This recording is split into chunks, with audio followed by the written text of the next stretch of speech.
Thank you for tuning into Literary Blend, a publishing podcast. I'm your host, Demi Michelle Schwartz. There's no perfect recipe for chasing a dream in the publishing industry, but I hope the conversations on this show give you the ingredients you need to bake yours into reality. So let's flip the page and get into this chapter of Literary Blend. Hello, friends. Welcome back to Literary Blend.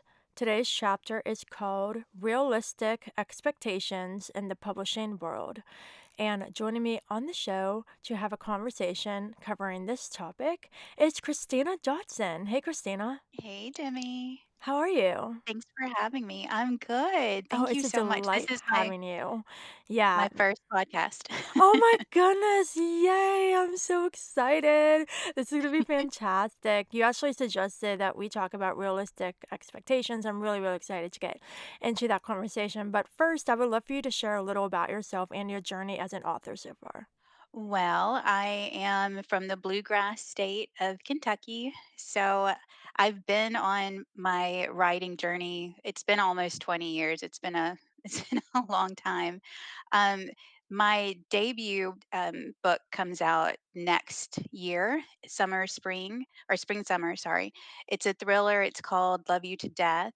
It's a story of two down on their luck best friends who, to make ends meet, they sneak into wedding receptions and steal the gifts. But one of the weddings takes a deadly turn and forces them to go on the run from the police. So it gives a lot of Thelma and Louise vibes with a lot of different fun twists and turns. So, but yeah, I've been in the quarry trenches longer than I'd like to admit, and I've had some fortunate luck to be chosen for some mentorships with Pitch Wars and Right Mentor. And then finally, I scored with my dream agent, Melissa Edwards. And so here I am. And she managed to make all my dreams come true last year by landing me a publishing deal with Bantam Dell. And it's been great. Congratulations. Oh my goodness, you're living all my dreams currently. I am hoping to get my book deal, so see what happens. Yeah, fingers crossed. Yeah, I got my agent last year and that was really, really fun and special. But yeah, I think that you're definitely in a place where you can look back and be like, "Oh, the hell got me here and it was worth it." Oh my god, yeah, when you get your agent, you feel like you can sigh, you can take a big deep breath because that I feel like that's the hardest part because they are so selective in who they choose to sign on with them. And then when you get the publishing deal, that's like unreal. It still doesn't seem like it actually happened. So I'm still dazed and confused. Perfect. Well, I'm really excited because I love thrillers, so I will be definitely reading yours. Good. I hope so. Thank you. For sure. So let's dive into our chat about realistic expectations. And just to start off, I want to point out that there are kind of two sides to this. There are the expectations we have about the business, and then there are the expectations we have for ourselves. And I think what's really interesting that we're going to definitely explore during our conversation is this idea of lack of control with the publishing business, but having some more control over our personal decisions and our writing and that kind of thing. So, to start off, though, I would love for you to share your thoughts on where you think authors get unrealistic expectations when they start their journeys, whether they're doing self publishing, traditional, small press. Where do you think some of these unrealistic expectations come from that make them have to reframe their thoughts a little bit? Honestly, I think it comes from social media. You you see all of these posts from various writers at different stages. When I was in the querying trenches, I used to read a lot of the how I got my agent blogs because I thought they were so fascinating and felt a little bit magical because you would read a writer who says that, oh, I just wrote a book 2 days ago and then I got an agent call the 2 weeks later, and then I have an agent, and then I have a book deal, and everything seems like it's fast forward and it's really fast. So I think that when people see those stories, they can be inspiring, but they can also be, really depressing because you're comparing your journey to theirs. So I think that a lot of writers look at different posts, different YouTube videos, um, whatever that their kind of social media um, favorite is, and they hear all of these overnight successes, and then that's how they start to kind of frame, well, I'm at this stage, and then they're at that stage, and then I can't seem to catch up, because that's exactly how I was, and it creates a lot of jealousy, a lot of resentment, and makes you kind of second guess if you really want to continue this journey, where whether you're still trying to find an agent or you're actually have a publisher. No, fantastic. I completely agree with you about reading the How I Got My Agent posts, and I also found them inspiring, but also a little difficult to read at times for the ones that were like those rapid, quick success stories. And you know what? That's Right. fantastic. For the ones who got agents that fast, good for you because it did not happen for Yes. us, but I'm happy for everyone. But I think the thing is that there are always exceptions to these things, but the Mhm. majority of us, it doesn't happen that way. And if you want to read a How I Got My Agent post that didn't happen that way, read mine. It's on my website. I think along with the social media, there are two other things that I wanted to mention. The first one being that I think some of the unrealistic expectations can come from just lack of knowledge about the publishing industry.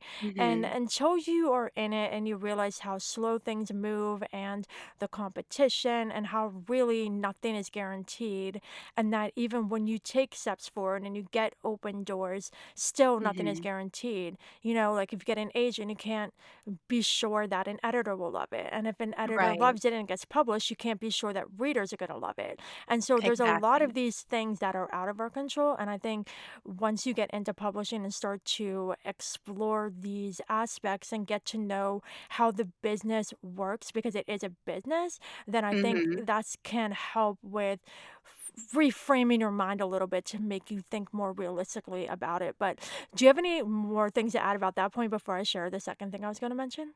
Well, I think you're absolutely right to always keep in the back of your mind that publishing is a business and it is about making money.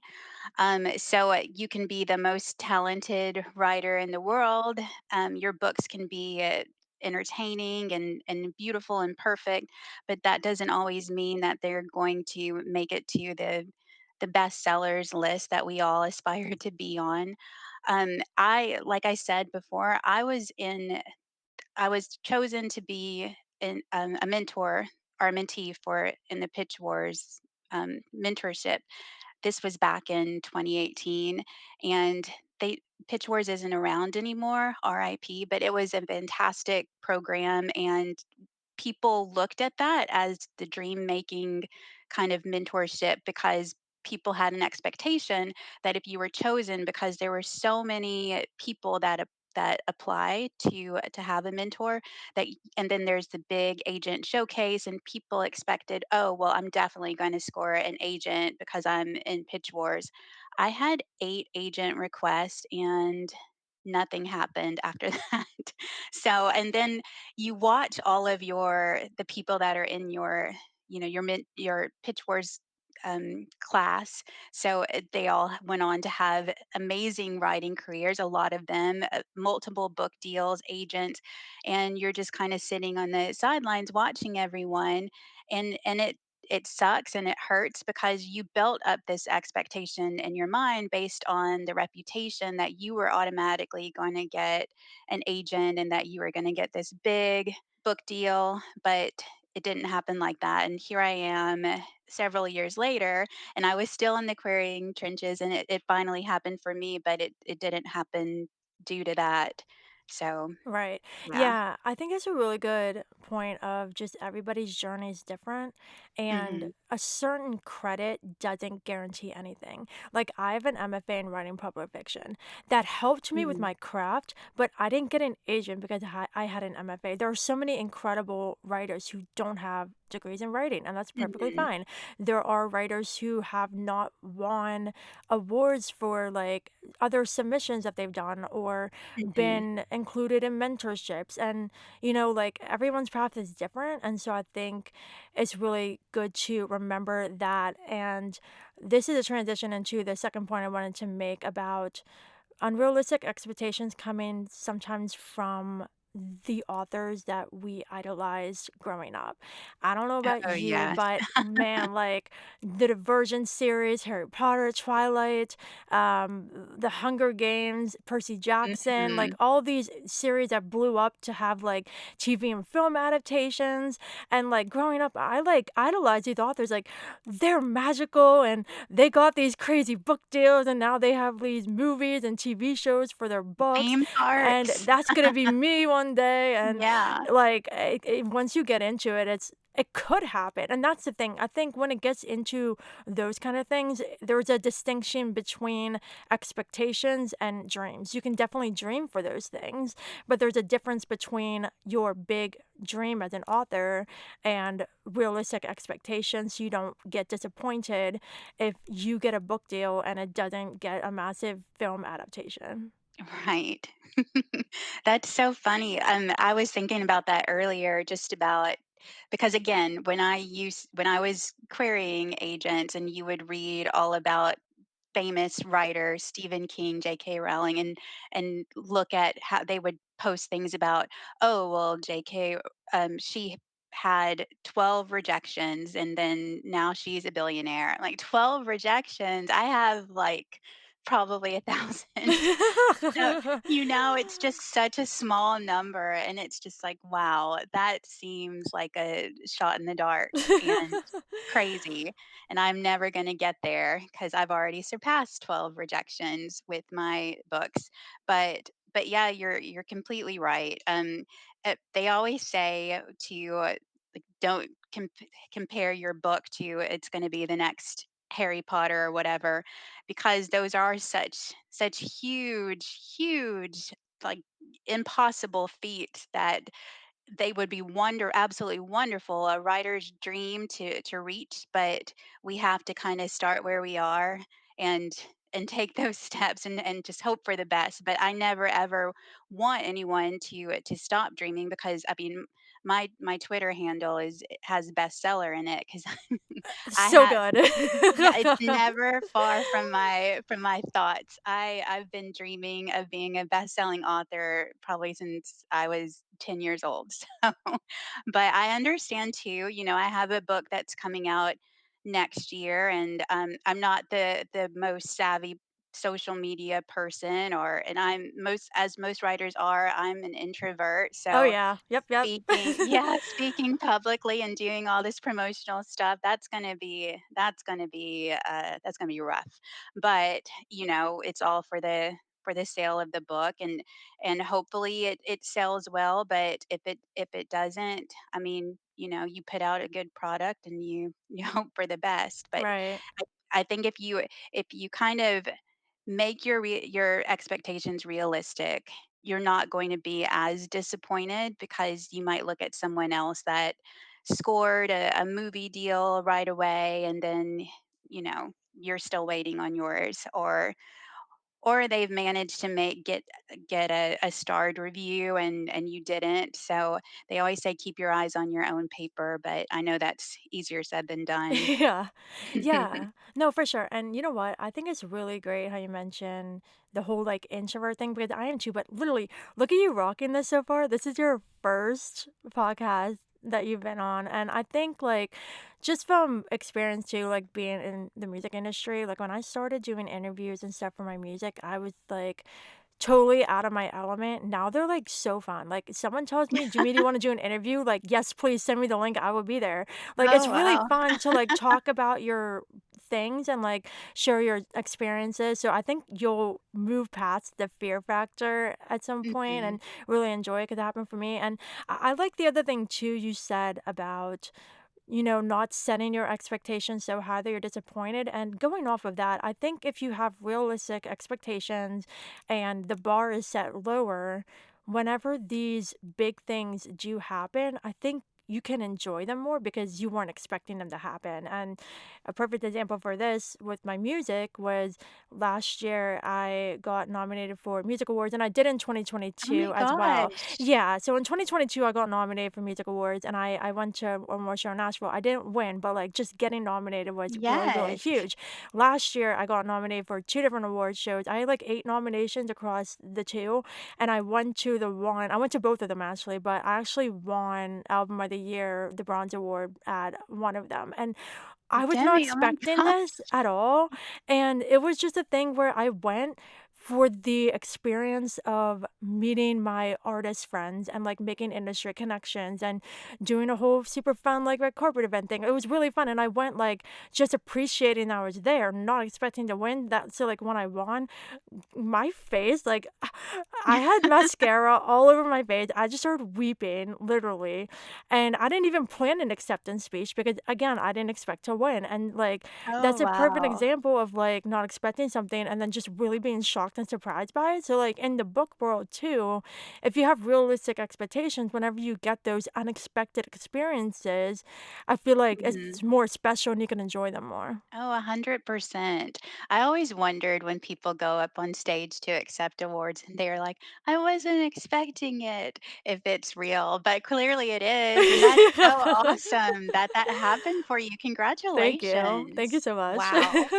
Yeah, Yes. it's, I I yeah. aim to do that too one of these days to get all of the awards, but I I think when I was going on submission last summer, early fall, I know that I've always read and heard from other writers. Well, first of all, they always say don't talk about submission, but anyway, but I know a lot of writers always say that like submission is it's a long thing. It can take anywhere from a few weeks, a month, 6 months, a year, 2 years before that book might actually get an offer.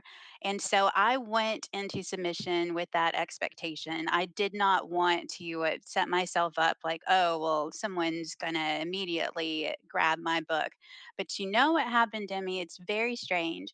We went on submission around the first week of October, and by the end of October, I had an offer, and I thought, what is going on?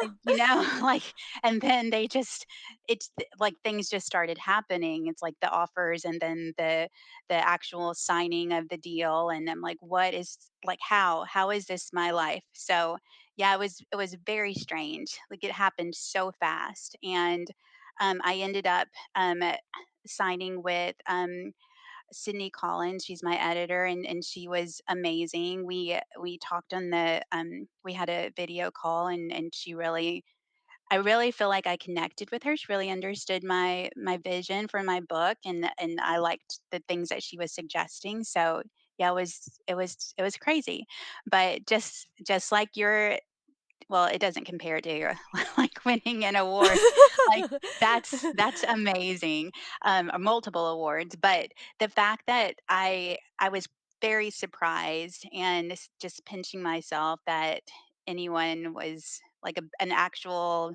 Big 5 publisher was interested in my little book, so Oh, so that was exciting though. And yeah. that's a perfect thing too, because you said like your time querying was really difficult. And then look Mhm. what happened with submission. So Right. it's you cannot expect these things, and when you are surprised, it's fantastic. And I think it's so great that you got that response so quickly because you definitely deserved it after everything you did to get there. So keeping my fingers crossed, it's a massive success. And yeah, so Thanks. another point that I wanted to bring up was shifting into the second side of this with the personal expectation. So this is where I feel like we have a little bit of control because when we're looking at what we are writing and our own writing process, personal deadlines we set for ourselves, those are things within our control. And I think in an industry that a lot is out of our control, it's really important, I think, to know ourselves, know our personalities, what we can handle. If you can write every day, great. If not, that's fine too. There are definitely barriers that prevent people from writing every day. I don't write every day. I try to write as often as possible, but every day is just isn't realistic for me. And also, too, with the amount of writing or revising you can get done at a time, I think it's really important to not put these super difficult expectations on ourselves because there's enough already we have to deal with the business, where I Mhm. feel like when it comes to the personal things with the writing, we can allow ourselves to have a more stress-free zone there with not stressing ourselves out extra and putting extra pressure on ourselves to hit these Yeah. unrealistic expectations for our writing. Oh, sure. I mean, you definitely have to know your own strengths and what you are comfortable with. I know that when I'm currently in the middle of revisions and edits with my editor, and we spoke. I As a social worker, that's what I do in my real life. I live by hard deadlines because we have a lot of assessments and patients that we have to contact and schedule meetings with. So I appreciate a hard deadline. I feel like too that because I've been on this journey for so long, I've learned to write really quickly, so I can crank out a book really fast. And I think just because the more that you write, and you probably as a writer too, the more you write, the faster that you can kind of do it. And the edits are the slower part, but anyway, I say all that to say I asked her for a hard deadline because I wanted to have something to work towards that felt comfortable to me so that I felt like I could still take in all of her recommendations and suggestions and take my time a little bit with absorbing it before I started to kind of figure out how to put this on paper. And so I think being honest with yourself, if it's going to take you a little bit longer, if it's going to take you, 4 months to turn something in versus 2 months or 3 weeks, then you need to be upfront about that and not try to push yourself too hard to make something happen when you know that that's not something that you're used to. And then you're just going to end up messing everything up, probably. Right. Yeah, no, me too. I also like writing to deadlines, just like from being in my MFA program when we had to turn in submissions to our mentor and critique partners every month. I just got used to writing to deadlines that it just became a part of like how I work. And also with me, I'm like the biggest person when it comes to overthinking. Like I will sit there and like change adjectives until I drive myself crazy. And so if I have a deadline, it's like, okay, to me, like you cannot change sparkles to shine to glimmer. Just pick one and move on. And like a perfect Yes. story with this is in January, I saw an anthology submission call and like I really wanted to do it, but the deadline was really soon. Like I saw this like late. And I was like, I want to write something. And I'm like, you know what, I'm just gonna write something. And I wrote something and then I like sent it to a couple of my friends to critique it, and I was, like, majorly second guessing it, and they're like, "Girl, the deadline is, like, tomorrow, you have to turn it in," and, like, it got accepted, and that was my first ever anthology acceptance, and so Oh, I think, wow. like, with me with deadlines, I can get into the zone quicker, and I can Mhm. do my best work because I'm forcing myself to just, like, crank it out because I feel like once I start second guessing stuff, that just halts the flow, and so I Mhm. personally work better with deadlines, and I should probably be a little more chill with myself with deadlines, like, when I was sending my agent edits before submission, I did a couple rounds and she would, like, give me the edits, and then I'd be like, "Okay, I'll get this back to you in a week," and she's like, "Are you sure? Believe me, you will have this in a week." And then the one I sent it to her in, like, 3 days, like, she probably thinks I'm, like, out of my Whoa. mind. Yeah, crazy. I mean, that one wasn't as big of an edit, but I just work better under pressure, but, Yeah. going in hand with this, like, there are times where I have set a personal deadline for myself and I've had to push it back for one reason or another. And in that instance, I Mhm. kind of I get down on myself a little bit, which again, I should probably not be so hard on myself. So I could be learning some lessons here, but I just work better under pressure and I enjoy revising more than drafting. And so I can get revisions Mhm. done quicker, I think, than Yeah, drafting. But again, that's just me knowing who I am as a writer in my own process. exactly. Mhm.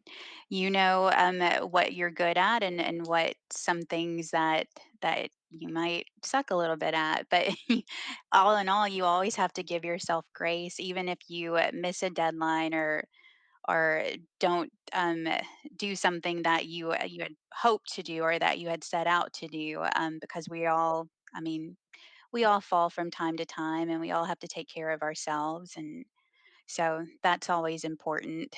And I know that too, like when you were talking about writing fast, and I think that's probably part of just our culture from being in college and stuff and having to hurry up and write, papers and Oh my reports and gosh, stuff yes, really please. fast. Yes, so I remember those days a long time ago, but so yes. Yeah, yeah, no, I got conditioned to, like, do it quickly and efficiently Mhm. and get to the point.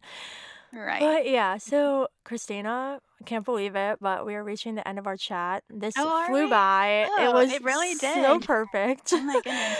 But before we wrap up and move on to the fun segment, I wanted you to share any last thoughts you have about authors having realistic expectations in the publishing world.